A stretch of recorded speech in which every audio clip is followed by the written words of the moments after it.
Time to get this brake job finished up. If you didn't see the last video, I'll put a link in the description where we put the 14-inch little shop kit on the front of our C10, and they are looking so fresh and so clean. In this video, we're gonna be taking the rear end apart and getting the rear disc brakes that are the same size as the front. These are the components that come in the kit. I'll also put a link for this in the description.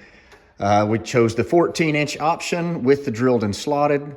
Because of that, it comes coated. It's an extra $100 per pair. Little Shop does their own hubs or hats. I don't know what you'd call them since they're on the rears. 4-piston calipers. They send you the Loctite, bunch of stickers, free t-shirt.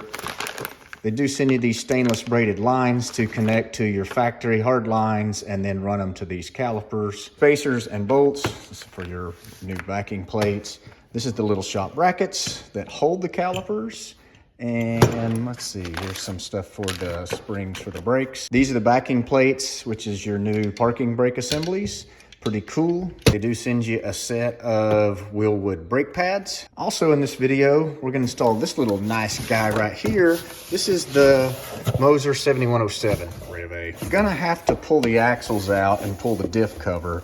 I figured this would be as good a time as any to go ahead and upgrade to this beefcake right here. That's a thick boy. We're not pushing the kind of horsepower that would need those cap supports, but they look sick, so we're gonna run them. So we're gonna be installing that when we put things back together. You guys know Valvoline invented Capri Suns for your diffs? Also, I thought it was pretty cool. It actually contains the friction modifier, which those things are about $8 a bottle. This, I think, was 13 plus tax. It's a steal. Now, this should go without saying, but I'm gonna have to say it. Properly support your vehicle before you're climbing underneath it, and make sure you put something in front of your front wheels, chalk them or something, because unless you're 4-wheel drive, those babies just roll. This is TCI suspension, so it has their 4-link and their coilovers.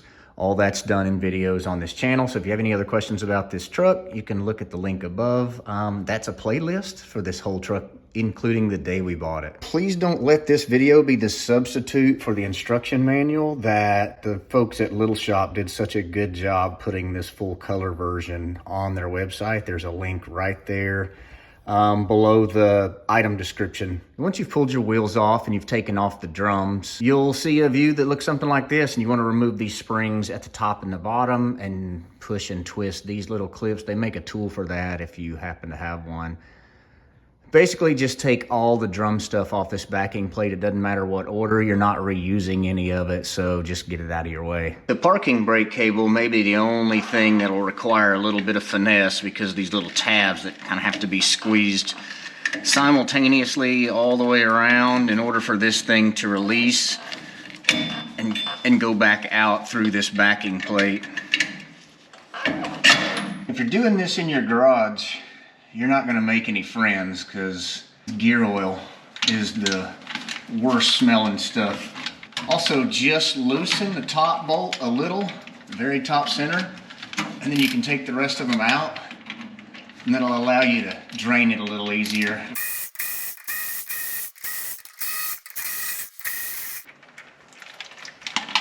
Been about 2,000 miles put on this truck since I did this build, which included this new posi carrier and setting up the gears.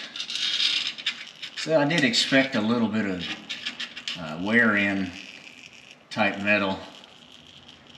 That is absolutely minimal there. When you do set up new gears, put a couple thousand miles on there and change it. Before we get too much further, if you're gonna reuse your factory parking brake cable, they send you these other brackets that you're gonna have to swap out. So they're gonna ship with this style.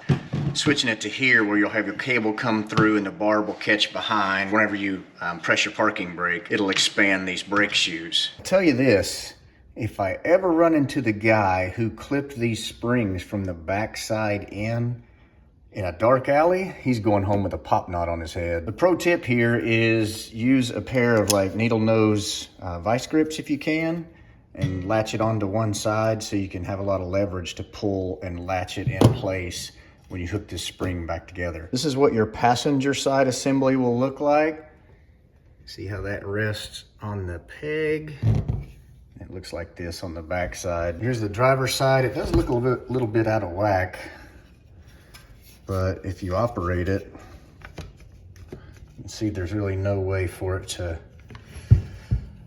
jump completely out of commission. All right, take our little keeper bolt out of this pin.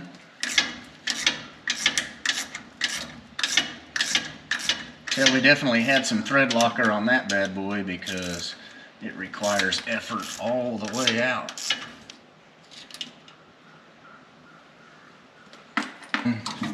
Can fall. There it goes.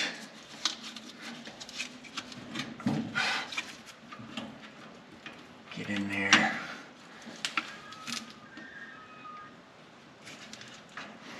There we go. I'm gonna push this axle in, and then I probably could turn it. Clip would just fall like that. Then I'll pull the axle straight out. Our next step is removing the backing plates from our drum brakes. And there's a couple of tools you can choose from for this to remove these 4 bolts. You can spray this stuff on the back side so it'll help loosen the nuts, or you can have one of these. I found that both of them produce the same results. But don't immediately just take these backing plates off, because if you're like me, you've got brake lines still hooked up and there's fluid in them. So what I'm gonna do is assemble these brackets to the rear brake hoses and go ahead and attach this to the back of a caliper, because this eventually is supposed to be bolted to these lower bolts, and it's gonna sit in here like this. Even if we have to take it apart again later, at least we can not have it leaking brake fluid everywhere and be in a big rush to get these backing plates changed so we can plumb everything. This install is probably going to require a little extra effort because this 4-link system, I had to route this brake line all the way around it, which took up most of its slack. So I'm just going to do my best to take it out of these clips and reroute it so I can get it to where that bracket's going to be. I got the bolts out now, so I kind of want to crack it loose at the last minute and then switch it over there to the caliper assembly.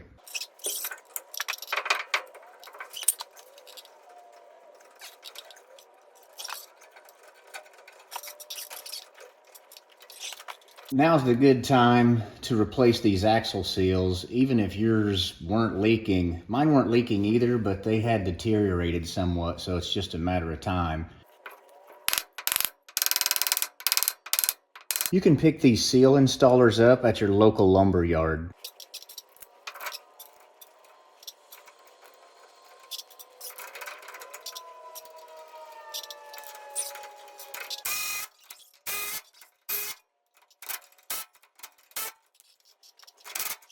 Now you're ready for your caliper brackets, and they're going to ship you 2 different sets of spacers and length of bolts. These 463 offsets is what I'm holding here, and then I've also got these 590s, just depending on how it sits on the rotor once the axles are in and we set that rotor on top of it. All right, I just snugged all these up in no Loctite until we proof out what size spacer we're going to need.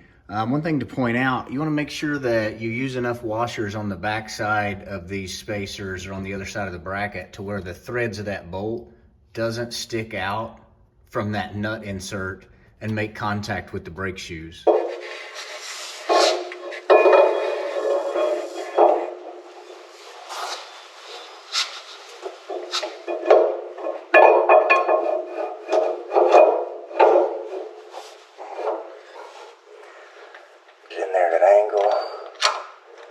Slide it on the notch of that axle, and then try to get your axle slid out so it can't fall off.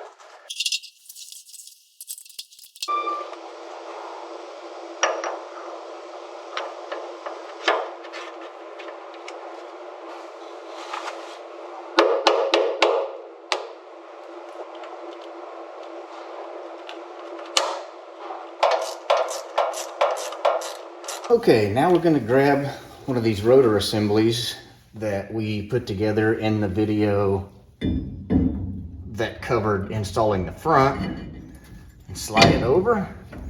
Again, make sure you find one that has the arrow facing forward rotation, and make sure it doesn't interfere with anything. And you can tell it's laying flush against the face of this axle. Put a couple of shims on our caliper bolts. Slide this caliper over and see if we're anywhere close on fitment. Could stand to go inboard a little bit. We'll just put a shim between the caliper bracket and our backing plate. Looks pretty close. We'll probably have to slide the brake pads in now to confirm the fit. But before I do, I want to go ahead and snug this caliper where it's going to live to make sure our reading is accurate.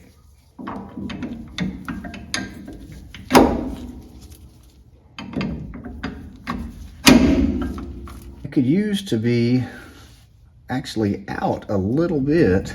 Make sure that these pistons aren't extended. Give us an unfair reading, but apparently we were better off before we added those little shims, so we'll just take those back out. And that should put us exactly where we need to be. Also, while we're here, we can go ahead and check this depth, and it looks like the pad actually extends above the surface of the rotor, so we're gonna need the caliper to go a little closer towards center, and we only had one shim, so we'll just remove that one and send it as is. Well, that wraps up this caliper. We put the thread locker on the 3 bolts that hold the bracket on, removed that one shim, removed the shim from the depth of the caliper, bolted it on and torqued it down, and installed our little keeper tube. This bolt and nut is just snug, so this can still move a little bit. Our depth is as good as we're gonna get it. It looks good here, and then our inside to outside looks great as well. Sorry I didn't do a good job filming this, but I did get this diff cover on. All these bolts go 25 pound-feet. The insert of these that touches the cap is 5, and then the nuts that hold them is 10. I did put some thread sealant on these cap support bolts so the fluid won't leak through. Also want to point out, on this 8.8, you will not use this fill plug. And I did take these drain and fill plugs out and put some thread sealer on them as well. But this is way too high for this actual axle assembly. These tubes would be pretty much full of fluid if you use this. So be mindful that these are kind of universal, and it may not be what you need to fill it to. These actual fill to this level here, and that's what we'll use. So we've removed the little plug down here and adjusted the parking brakes to where they activate at about that much throw. So the next part is adjusting the length of our factory cable. So basically you're going to want to install it like where it's going to live, and then cut it about 1 inch past where that tab is. And then we're going to add a new barrel on there and get this baby fixed up.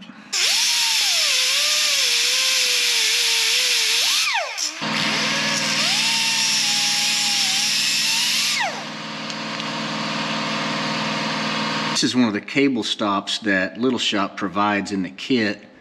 So you'll just get that started in there. This is a 3mm Allen wrench. Slide it onto our cable where we cut it.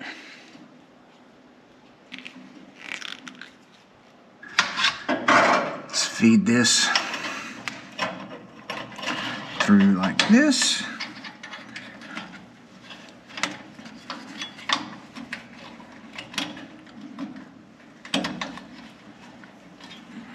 There we go.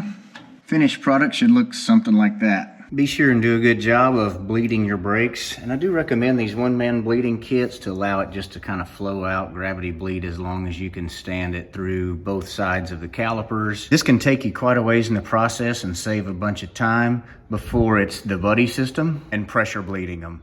Press down. Press down.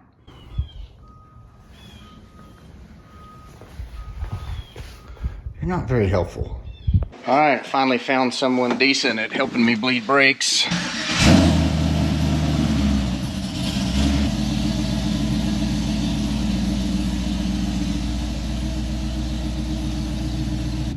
They do feel a little bit of weird. I don't know if it's just the rear brake shoes slowly adding some pressure to them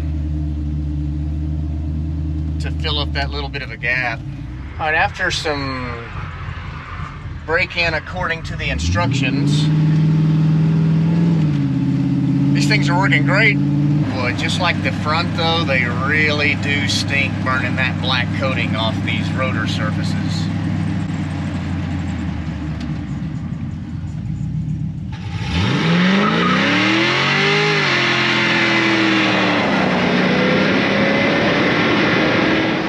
Little Shop is not kidding when they say to just use the factory master cylinder. This is a factory brake booster, and it's even the factory proportioning valve made for front discs and rear drums. I'm completely happy with it. This sucker stops. Kind of, holy Moses. We got most of the paint. It's a little harder to do on the rears than it was the fronts. I'll tell you what, this thing reminds me of my C5 Z06. It stops just like that. Of course, there's no analogs on this truck, so you have full control and we die like men in this thing. So I'll admit, it's a ton of money to spend, especially on something that doesn't need it and stopped just fine. But it stops way better now, and I'm completely happy with it. Just a quick reminder, if you have questions about this thing and stuff that you saw, like I always get the question, what gauges are those? And they're NVU. I've not seen them except for in this truck. Anyway, this entire build series is on YouTube, so if you have questions about stuff you saw on this thing, click subscribe. There's a playlist on this channel. Appreciate you guys watching, and we'll see you in the next one.